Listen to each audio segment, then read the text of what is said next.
اعوذ باللہ من الشیطان الرجیم، بسم اللہ الرحمن الرحیم۔ عزیز طلبہ و طالبات اور سامعین و ناظرین، السلام علیکم ورحمۃ اللہ وبرکاتہ۔ امید ہے مزاج بخیر ہوں گے۔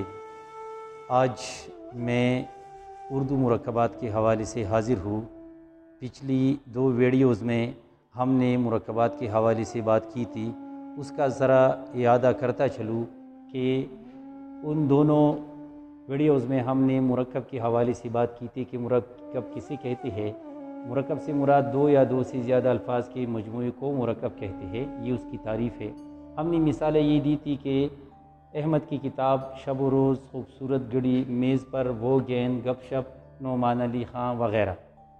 دوسری طرح کی مثالیں یہ تھی، یہ احمد کی کتاب ہے، آپ کے شب و روز کیسے گزرتے ہیں، میری کلائی پر ایک خوبصورت گھڑی ہے، کتاب میز پر ہے، وہ گیند کہاں جا رہا ہے، چلو گپ شپ لگاتے ہیں، میرا نام نعمان علی خان ہے وغیرہ۔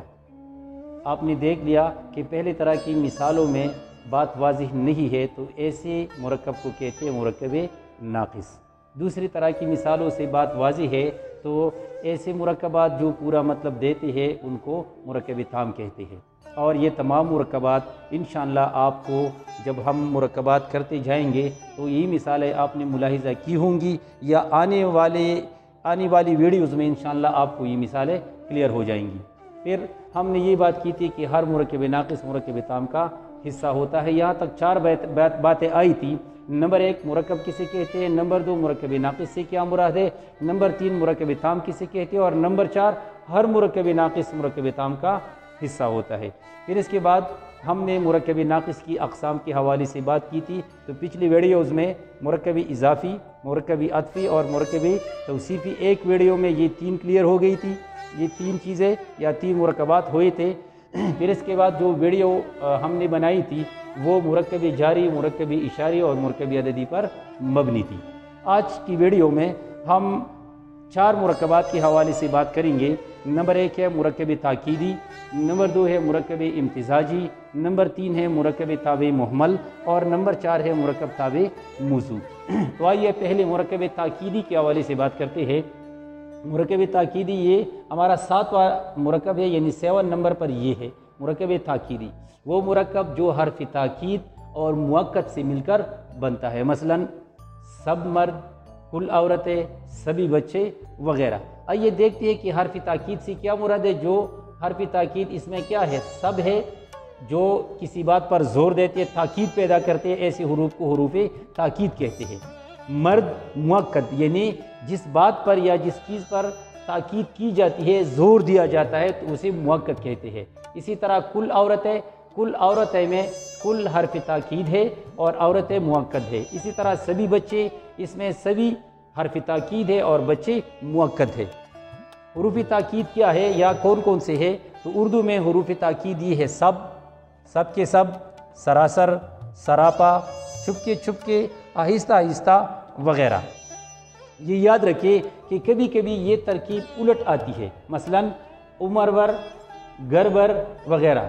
الٹ کا مطلب یہ ہے کہ پہلے مؤکد آتا ہے اور تاکید، حرف تاکید بعد میں آتا ہے۔ تو پہلے آپ دیکھیے عمر بر، یہ بر اصل میں حرف تاکید ہے اور اس کو جو زور دیا گیا ہے یا جس بات پر تاکید کی گئی وہ ہے عمر، تو اسی لیے عمر بر کا مطلب ہے کہ عمر اس میں مؤکد ہے اور بر اس میں تاکید ہے۔ تو یہ یاد رکھیے، ایسا نہ ہو کہ کبھی اس طرح کی مرکبات آ جائے اور پھر آپ کنفیوژن میں پڑ جائے۔ تو کنفیوژن میں پڑنے کی ضرورت نہیں ہے، آپ آسانی سے اندازہ لگا سکتے ہیں کہ یہ بر، یہ لفظ جو ہے یہ اصل میں حرف تاکید ہے، اور یہ عمر جو بر سے پہلے آیا ہے یہ کیا ہے، یہ مؤکد ہے۔ اسی طرح گر مؤکد ہے اور بر کیا ہے، حرف تاکید ہے وغیرہ۔ اب آئیے مرکب امتزاجی کی طرف۔ یہ تو آسان سا مرکب ہے لیکن عجیب قسم کا ہے۔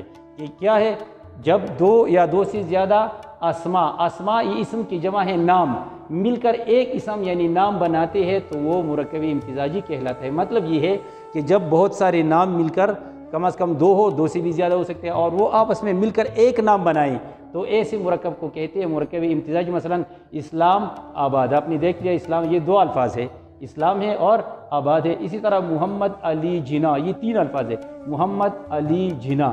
تو اس طرح کہ جب آپس میں بہت سارے اسم، 2 سے زیادہ اسم آپس میں ملتے ہیں اور ایک نام بناتے ہیں تو ایسے مرکب کو کہتے ہیں مرکب امتزاجی۔ آپ نے ملاحظہ کیا ہوگا کہ ہمارے جتنے بھی نام ہیں یہ سب کے سب مرکب امتزاجی کی مثالیں ہیں۔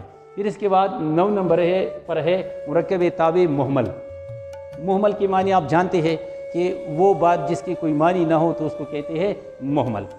تعریف اس کی یہ ہے کہ بعض اوقات کسی بامانی لفظ کے ساتھ یعنی جو معنی رکھتا ہے کے ساتھ ایک بے معنی لفظ کا اضافہ کر کے مرکب بنایا جاتا ہے، اسے مرکب تابع محمل کہتے ہیں۔ یعنی ایک لفظ ہوتا ہے جو اپنے معنی رکھتا ہے اور ایک ہوتا ہے جو معنی نہیں رکھتا، یعنی ایک بامانی لفظ کے ساتھ کوئی ایسا لفظ لایا جائے جس کے کچھ معنی نہ ہو اور ان سے جو مرکب بنتا ہے تو ایسے مرکب کو کہتے ہیں مرکب تابع محمل۔ اس کی مثالیں نیچے آپ ملاحظہ کر سکتے ہیں۔ سچ مچ، تو سچ میں کیا ہے؟ سچ آپ دیکھیں یہ بامانی لفظ ہے، مچ یہ بے معنی لفظ ہے، تو اسی بامانی لفظ کے ساتھ یہ بے معنی لفظ مل کر مرکب بنا ہے۔ اسی طرح جھوٹ موٹ، روٹی ووٹی وغیرہ، تو یہاں سچ کو کہتے ہیں مطبوع اور مچ کو کہتے ہیں تابع محمل، یہ محمل ہے، بے معنی لفظ ہے۔ اسی طرح جھوٹ مطبوع ہے، موٹ کیا ہے؟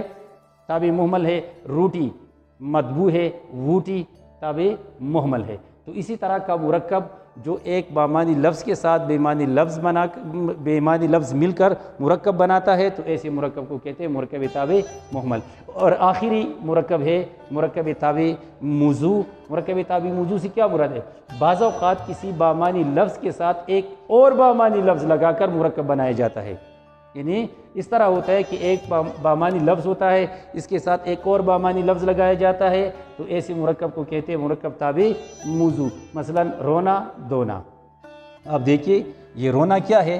اس کی بھی معنی ہے اور دھونا کی بھی معنی ہے، تو رونا کو کہتے ہیں مطبوع، یعنی اس کو جس طرح اوپر کے مرکب میں ہم نے بات کی تھی کہ پہلا مطبوع کہلاتا ہے اور دوسرا وہاں پر تھا تابع محمل، تو یہاں پر ہوگا تابع موضوع، کیونکہ یہ کیا ہے؟ یہ مرکب تابع موضوع ہے۔ تو اسی طرح پہلا لفظ ہے رونا مطبوع ہے، دھونا تابع موضوع ہے، دونوں کے معنی ہے، لیکن یہاں مراد دھونا نہیں ہے، یہاں مراد کیا ہے؟ رونا ہے۔ اسی طرح چھال ڈال دونوں کے معنی ہیں، تو یہاں مراد کیا ہے؟ چھال مطبوع ہے، ڈال تابع موضوع ہے۔ اسی طرح اصل وصل، اصل کیا ہے؟ یہ مطبوع ہے، وصل تابع موضوع ہے۔ تو اس طرح آپ دیکھیں کہ اصل میں یہ الفاظ ہے، دوسرا لفظ یہاں اس لیے لایا جاتا ہے تاکہ اسے مرکب بنایا جائے اور بات میں ادبی انداز پیدا ہو جائے یا اس میں تاکید وغیرہ آ جائے، تو اس طرح کے الفاظ جو دوسرے لفظوں سے مل کر ایک مرکب بناتے ہیں تو ایسے مرکب کو کہتے ہیں مرکب تابع موضوع، جب دونوں الفاظ کی معنی ہو لیکن مراد یہاں پر پہلا لفظ ہوتا ہے، دوسرا لفظ یہاں مراد نہیں ہوتا۔ تو امید ہے کہ مرکبات کے حوالے سے آپ نے بہت کچھ سیکھا ہوگا۔ انشاءاللہ آئندہ ویڈیو میں کسی اور موضوع کے ساتھ حاضر ہوں گے، تب تک کے لیے اجازت دیجیے، اللہ حافظ۔